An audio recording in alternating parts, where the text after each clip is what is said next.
Good morning students, मैं Jitendra Kumar Kumawat CC online classes में आपका फिर से स्वागत करता हूं। क्लोज नाम का टॉपिक जो अपना चल रहा था उसको अपन कंटिन्यू करने जा रहे हैं। ध्यान दें, आज अपन जो रिलेटिव प्रोनाउन पढ़ने जा रहे हैं उस रिलेटिव प्रोनाउन का नाम है बेटा अपना वॉट। क्या पढ़ने जा रहे हैं बेटा? अपन वोट पढ़ने जा रहे हैं। वोट का मीन्स आप सबको पता है कि हिंदी में वोट का मीन्स क्या होता है, बट मैं आपको बताना चाहूँगा कि जब भी अपन क्लोज पढ़ते हैं तो रिलेटिव प्रोनाउंस का मीन्स एज इट इज नहीं निकलता है। तो इसलिए अपन क्या करेंगे, देखते हैं इसका मीन्स क्या निकलेगा। या तो इसका मीन्स क्या निकलेगा बेटा, जो निकलेगा, या फिर इसका मीन्स क्या निकलेगा बेटा, जिसने निकलेगा, और या फिर इसका मीन्स क्या निकलेगा बेटा, जिसको निकलेगा। क्लियर है क्या? इसका यूज जब अपन करेंगे तो नॉर्मली क्या होगा बेटा, एक तो इट और एक रेयर चांसेस में अपन क्या कर देंगे बेटा, दैट को क्या कर लेंगे, कैंसिल कर लेंगे। अपन को देखना है कि वोट का यूज जो होता है वो क्लोज में किस तरीके से अपन कर लेते हैं। तो इसको समझने के लिए अपने को वोट के 3 रूल पढ़ने पड़ेंगे। इसको अपन 3 तरीके से क्या कर सकते हैं बेटा, यूज कर सकते हैं। ठीक है, तो देख लेते हैं। इसका फर्स्ट जो फॉर्मूला है वो क्या बनता है कि अगर कोई सेंटेंस स्टार्ट ही किससे होता है बेटा, स्टार्ट ही ब्लैंक से होता है। अगर कोई सेंटेंस किससे स्टार्ट होता है बेटा जी, ब्लैंक से स्टार्ट होता है, रिक्त स्थान से स्टार्ट होता है, तो अपन किसका यूज कर लेते हैं, वोट का यूज कर लेते हैं। ठीक है, हर बार ये ना माने कि हर बार कहीं आपको ब्लैंक दिख जाए और वहां पर आप वोट लगा दें। वो सेंटेंस पे डिपेंड करेगा, वो केवल क्लोजेस की बात कर रहा हूं मैं आपके सामने कुछ एग्जाम्पल रख रहा हूं बेटा। यहाँ पर मैंने लिख दिया can note be cured, can note be cured, और मैंने आगे लिख दिया मस्ट बी एंड्योर्ड। मैंने क्या लिख दिया बेटा, मस्ट बी एंड्योर्ड। अब कई बच्चे क्या देख लेते हैं बेटा, जो बच्चे रटते हैं उनके सामने बहुत बड़ी मुसीबत आने वाली है।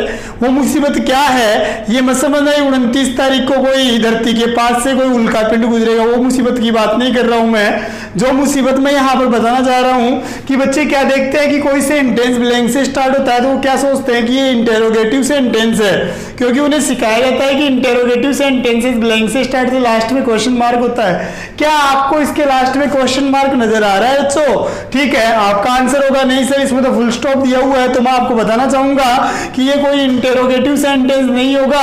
यहाँ पर अपने को सूटेबल क्लोज का यूज करना है, सूटेबल रिलेटिव प्रोनाउन को अपने को यूज करना है। आपको बोल दिया जाए वोट या whom में से किसी एक का यूज कीजिए, तो अपन देख लेते हैं। पहले तो अपना जो सेंटेंस है, इस सेंटेंस में कुछ वर्ड्स मैंने लिखे हैं। इन वर्ड्स का मैं क्या बताने जा रहा हूं बेटा, आपको मीन्स बताने जा रहा हूं। ठीक है, क्योर का मीन्स क्या होता है बेटा, उपचार करना, किसी चीज का क्या करना बेटा, उपचार कर देना। और एंड्योर का मीन्स क्या होता है बेटा, सहन कर लेना। एंड्योर का मीन्स क्या होता है, सहन कर लेना। सेंटेंस स्टार्ट किससे हो रहा है बेटा जी, ब्लैंक से स्टार्ट हो रहा है, तो मैं यहां पर इन दोनों में से प्रायोरिटी किसको दूंगा बेटा, वोट को मैं प्रायोरिटी दे दूंगा। इस लाइन का जो मीन्स होगा वोट का यूज करने के बाद वो क्या निकलेगा बेटा कि vote can not be cured, कि जिस रोग का इलाज नहीं हो सकता है, मस्ट बी एंड्योर्ड, उसे क्या कर लेना चाहिए, सहन ही कर लेना चाहिए। सहन करने में ही भलाई है। तो मैंने आपको एक सेंटेंस दिया, ठीक है, और आपने देखा कि अगर कोई सेंटेंस ब्लैंक से स्टार्ट होता है तो उसमें अपने को किसका यूज करना है बेटा, वोट का यूज करना है। आई होप आपको फर्स्ट मेरा जो रूल है वोट का वो समझ में आया होगा। ठीक है, इसके बाद में वोट का अपन सेकंड रूल पढ़ने जा रहे हैं। तो वोट का सेकंड रूल पढ़ने के लिए अपने को थोड़ा फोकस करना होगा वोट पे।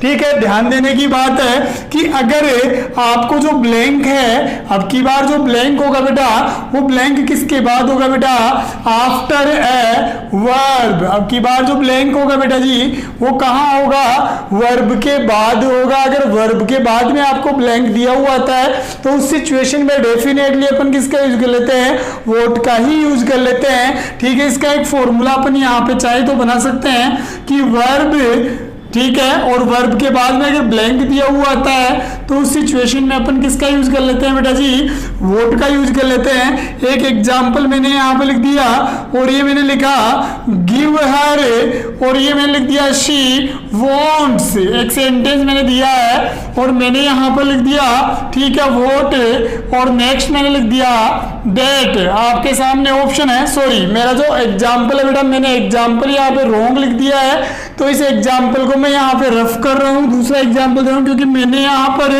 आपको तीसरे रूल का क्या दे दिया बेटा, एग्जाम्पल दे दिया।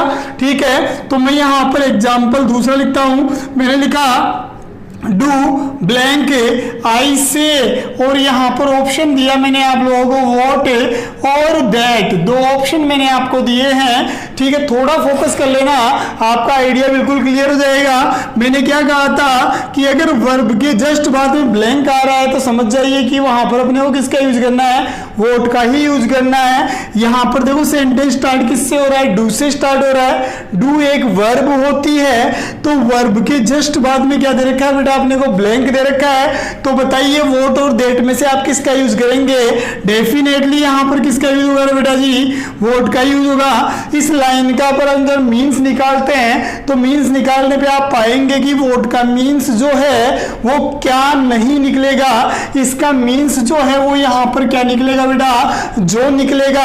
कोशिश करके देख लेते हैं। बोल रहा है कि साहब डू वही करो, वोट आई से जो मैं कहता हूं, बोलना क्या चाह रहा है इस सेंटेंस में कि जो मैं कहता हूं वो ही करो। आई होप आपको वोट का जो सेकंड रूल है वो समझ में आया होगा। इसका जो थर्ड रूल है वो भी अपन पढ़ लेते हैं। अब की बार वोट का जो यूज होगा बेटा, ठीक है, वो किस तरीके से होगा, तो अब की बार आपको जो ब्लैंक दिया हुआ आएगा, blank after a verb plus object.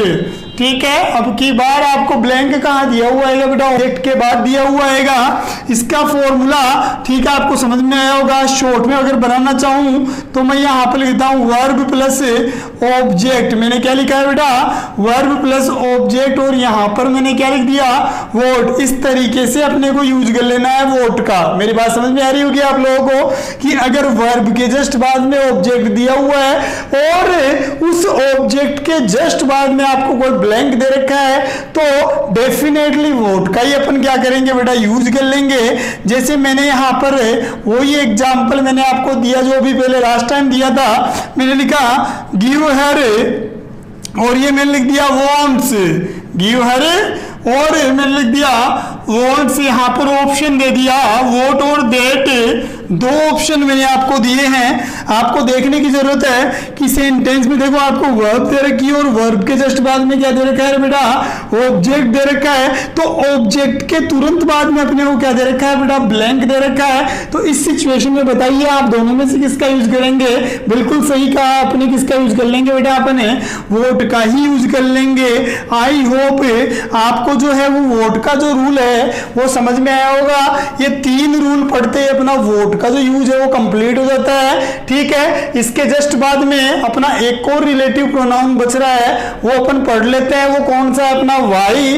तो वाई भी अपन पढ़ के देख लेते हैं बच्चों। ध्यान दें, वाई जो होता है बेटा, जहां तक बात वाई की हो जाती है, ठीक है, तो वाई का यूज पढ़ना बहुत आसान होता है, बहुत इजी होता है। वाई का मीन्स सब जानते हैं, जो आप सोच रहे हैं वो इसका मीन्स होता है। जहां तक वाई की बात होती है तो वाई जो होता है बेटा, ये क्या बताता है अपने को, रीजन बताता है। कोई भी कारण अपने को बता देता है। कोई भी रीजन अगर अपने को दिया हुआ है, कोई कारण अपने को दिया हुआ है तो वाई का यूज होगा। इस सिचुएशन में अपन कोई रिलेटिव प्रोनाउन जो अपने, जैसे मान लो, सॉरी, इस सिचुएशन में अपन ठीक है कोई भी चीज क्या नहीं करते हैं बेटा, कैंसिल नहीं करते हैं। ठीक है, तो यहां पर अपना रूल बनेगा कैसे, तो आपको अगर सेंटेंस में क्या दिया हुआ था, रीजन वर्ड ही दिया हुआ है। मैं फिर से बता देता हूं, आपको ये वर्ड अगर दिख जाता है और इसके तुरंत बाद में अगर ब्लैंक दिया हुआ है तो 110% क्या करना है अपने को, वाई का ही यूज कर देना है। मैं फिर से बताना चाहूंगा कि अगर रीजन वर्ड के जस्ट बाद में कोई ब्लैंक दिया हुआ आ रहा है तो डेफिनेटली अपन किसका यूज करेंगे बेटा, वाई का ही यूज करेंगे। जैसे फॉर एग्जाम्पल मैंने यहां पे लिख दिया I don't know the reason, I don't know the reason, और ये मैंने लिख दिया ही स्लैप्ड यू, मुझे कारण नहीं पता, मैं कारण नहीं जानता कि उसने तुम्हें चाटा क्यों, मारा उसने तुम्हें थप्पड़ क्यों मारा। तो यहाँ पर मैं आपको ऑप्शन दे रहा हूं, एक तो वाई और एक ऑप्शन में आपको क्या दे रहा हूं बेटा, वोट। दो ऑप्शन मैंने आपके सामने रखे हैं, ब्लैंक से ठीक पहले आपको क्या दे रखा है बेटा, रीजन दे रखा है, रीजन वर्ड आपको दे रखा है। तो रीजन जहां दिख जाता है वहां पर अपन किसका यूज कर लेते हैं, वाई का अपन क्या कर लेते हैं बच्चों, यूज कर लेंगे। ठीक है, आई होप आपको आज की क्लास में जो अपन ने क्लोज अपना रिलेटिव प्रोनाउन, दो रिलेटिव प्रोनाउन का अपन ने जिक्र किया, यूज किया, एक तो अपन ने वोट पढ़ा और आपने दूसरा जो टॉपिक पढ़ा अपना वो कौन सा था बेटा, वाई का यूज अपन ने पढ़ा। उम्मीद है आप लोगों को जो है मेरे द्वारा जो क्लोज का टॉपिक आपको जो पढ़ाया गया है, उम्मीद करता हूं कि आप लोगों को समझ में आया होगा। और अंत में मैं आप सभी से एक रिक्वेस्ट करना चाहता हूँ, एक मैसेज देना चाहता हूँ कि इस कोरोना टाइम में जहाँ तक पॉसिबल हो सोशल डिस्टेंसिंग का पालन कीजिए। ठीक है, और हमसे जुड़े रहिए, सीसी ऑनलाइन क्लासेस से जुड़े रहिए, क्योंकि यही एकमात्र हमारे रिंगस की एकमात्र ऐसी ऑनलाइन क्लासेज हैं, सीसीए की जो एकमात्र ऐसी ऑनलाइन क्लास है जहाँ पर आप बहुत कुछ सीख सकते हैं। धन्यवाद।